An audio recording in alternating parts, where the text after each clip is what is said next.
श्री शिवाय नमस्तुभ्यं मित्रों, जय महाकाल, हर हर महादेव। तो मित्रों, कैसे हैं आप सब? आशा करते हैं आप सब लोग बहुत अच्छे होंगे। मित्रों, आप सबको पता है कि 30 सितंबर को नवरात्रि की अष्टमी तिथि का प्यारा सा दिन है, मंगलवार का दिन है और नवरात्रि दुर्गा अष्टमी का दिन है। मित्रों, आज हम सभी लोगों की जो भी कोई इच्छा मनोकामना अभी तक अधूरी रह गई है उसे पूर्ण करने का उपाय करेंगे, जो कि हमारी मनोकामना जल्दी से जल्दी कम से कम 3 महीने के भीतर पूर्ण होने वाली है। तो मेरे साथ वीडियो में लास्ट तक बने रहिएगा और एक एक करके तीनों उपायों को समझने का प्रयास करेंगे। सबसे पहले उपाय की हम सभी लोग यहाँ पर बात कर लेते हैं। इस उपाय का मनोकामना पूर्ति का ही उपाय, जैसा कि मैंने अभी आप लोगों को बताया। यहाँ पर स्क्रीन पे आपको जो पत्ता दिख रहा है, इसे आम का पत्ता समझने की गलती मत करिएगा, क्योंकि यह अशोक का पत्ता है। आम का पत्ता देखने में इसके जैसा ही होता है, लेकिन वो थोड़ा सा टाइट होता है और यह वाला मुलायम बहुत होता है। यही एक पहचान होती है, ठीक है। इसीलिए स्क्रीन पर लगाकर आपको समझाने का प्रयास कर रहे हैं कि आप लोग देख लें कि अशोक का जो पत्ता होता है वो कैसा दिखता है। आपको यहाँ पर 4 पत्ते गिन करके ले लेने हैं। इसके बाद हमें लेनी है हल्दी। यदि खड़ी हल्दी आपके पास में है तो उसे कूट कर पीस कर उसका पाउडर बना लीजिएगा और बारीक पाउडर आपको 1 चुटकी लेना है, मात्र 1 चुटकी हल्दी का पाउडर। अब इन दोनों चीज़ों को लेने के बाद अब हम सभी लोग लेंगे तांबे का एक कलश, जिसमें हम लेंगे अपने घर का शुद्ध जल और गंगा जल। नवरात्रि चल रही है, मंगलवार का भी दिन है, दिन भी खास है, तो फिर गंगा जल लेना तो बनता है। इसके बाद में जो आपने 1 चुटकी हल्दी और क्या लिया है, 4 अशोक के पत्ते, उन दोनों चीज़ों को भी इसी कलश के अंदर डाल लेंगे। सारी सामग्री आपको इस उपाय में कलश के अंदर ही डालनी है। कोई भी सामग्री आपको हाथ में या अलग से थाली में लेकर नहीं जानी है। अब सब सामग्री डालने के बाद में आपको इस कलश को उठाना है और उठा करके क्या करना है मित्रों, आपने अपने घर में यदि माता रानी के फ़ोटो तो होगी ही होगी, अगर कलश की स्थापना की है तो आप इस उपाय को अपने घर पे कर सकते हैं। घर के पास में यदि मंदिर है तो आप वहाँ पर भी कर सकते हैं। सबसे पहले आप इस कलश को उठा करके अपने पूरे घर में घूम जाइएगा। कोई भी कमरा नहीं छोड़ेंगे, केवल बाथरूम को छोड़ करके, ठीक है। पूरे घर में घूम जाइएगा। घूमने के बाद में उस स्थान पर आप इस कलश को लेकर पहुँच जाएंगे जहाँ पर आपने कलश स्थापना की है, या फिर माता रानी का छोटा सा मंदिर है, फ़ोटो प्रतिमा कुछ भी है, वहाँ पर रख करके आप अपनी इच्छा मनोकामना कहेंगे।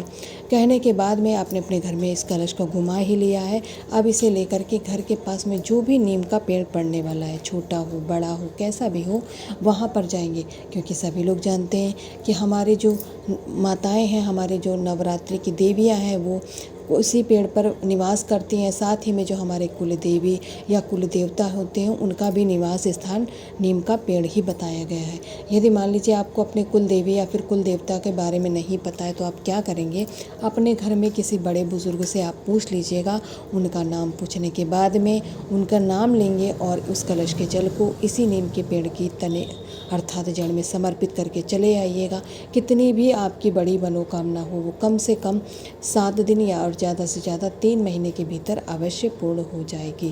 पहला उपाय समझ गए। अब हम सभी लोग बात करेंगे आज करने वाले दूसरे उपाय की। इस उपाय को करने से आपके घर में कोई परेशानी है जिसके लिए आप बहुत प्रयासरत हैं, तो वह दूर हो जाएगी। सामने स्क्रीन पे जो आपको दिख रहा है वो सुपारी है, जो कि पूजा में चढ़ाई जाती है, वह सुपारी, ठीक है। आपको 5 सुपारी नहीं लेनी है, बल्कि 1 सुपारी मात्र लेनी है, जो कि पूजा वाली होती है, ठीक है। सुपारी लेने के बाद में अब हमें जो स्क्रीन पे दिख रहा है मित्रों, यह है कपूर, ठीक है। कपूर 2 तरीके से पहले आता था, ऐसे चपटा बड़ी से, उसमें उसको तोड़ के छोटे छोटे टुकड़े हम अपने उपाय में प्रयोग कर लेते थे। लेकिन अब क्या है, गोल गोल आपको जो दवा होती है उसके आकार के या फिर गोली के आकार का आता है। आपको जो कपूर मिले, आप थोड़ा सा कपूर हमें 2 से 4 डिब्बी टिक्की ले लेनी है। इसके साथ ही हमें 1 चुटकी अक्षत चावल के दाने लेने हैं, ठीक है।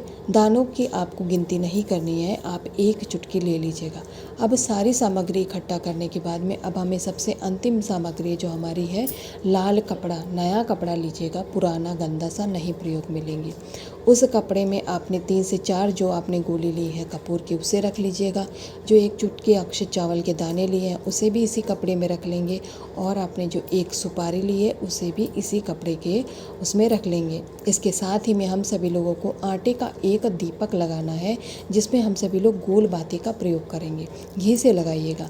इन सभी चीज़ों को उठा करके अगर माता रानी की स्थापना की है तो वहाँ उपाय करेंगे, अन्यथा आप महादेव जी के मंदिर चले जाइएगा, यानी उनके शिवलिंग के पास हम इस उपाय को करने वाले हैं।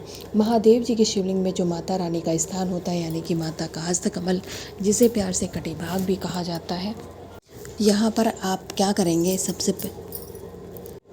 फिर आपको वो लाल कपड़ा आपको माता रानी के स्थान पर समर्पित करना है मित्रों। और इसी कपड़े के ऊपर, ठीक है, ध्यान से सुनिएगा मित्रों, उपाय में गलती नहीं करेंगे, बल्कि गलती की कोई गुंजाइश ही नहीं है। इसी लाल कपड़े के ऊपर जो आपने कपूर लिया है, उस कपूर को, जो अक्षत चावल के दाने लिए हैं, उसे भी इसी कपड़े के ऊपर रख दीजिएगा।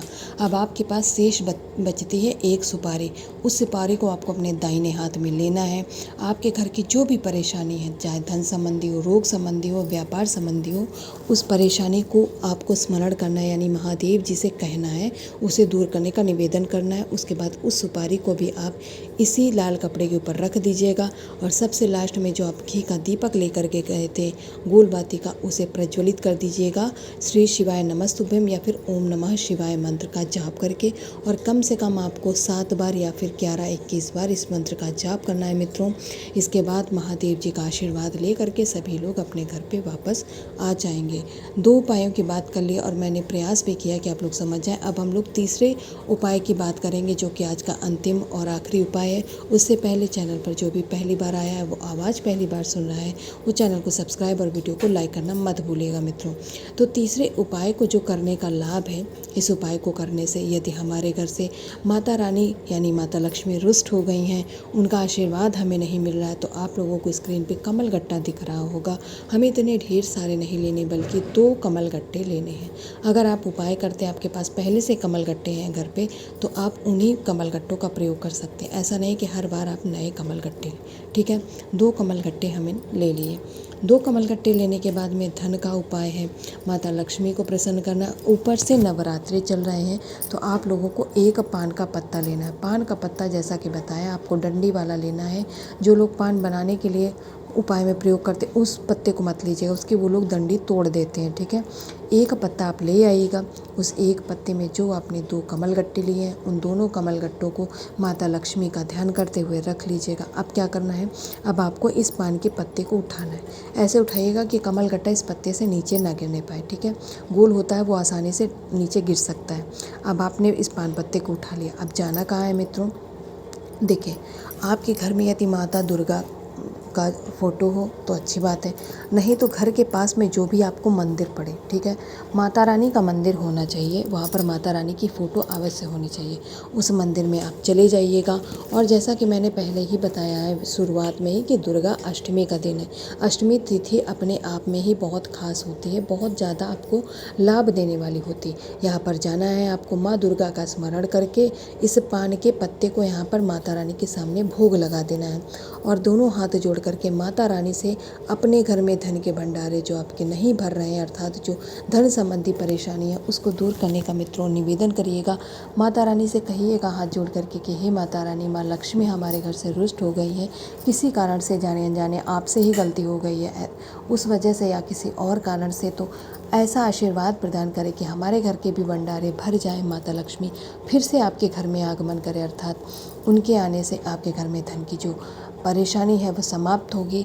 आप विनती करिएगा, निवेदन करेंगे तो माता रानी जरूर प्रसन्न होंगी और उनके आशीर्वाद से आपके घर के धन के भंडारे फिर से भरने वाले हैं। तो मित्रों, नवरात्रि की दुर्गा अष्टमी पे करने वाले तीनों उपायों की बात कर ली है। आप लोग इन उपायों को ज़रूर करिएगा। ये खुशियों वाली अष्टमी है। इस दिन जो भी आप उपाय करेंगे वो खाली नहीं जाएगा। बस आप उसी प्रकार से करिएगा जैसा पूज्य गुरु जी ने आपको बताया है। निश्चय ही आपको उस उपाय का लाभ मिलेगा। जय माता जी, श्री शिवाय नमस्तुभ्यम।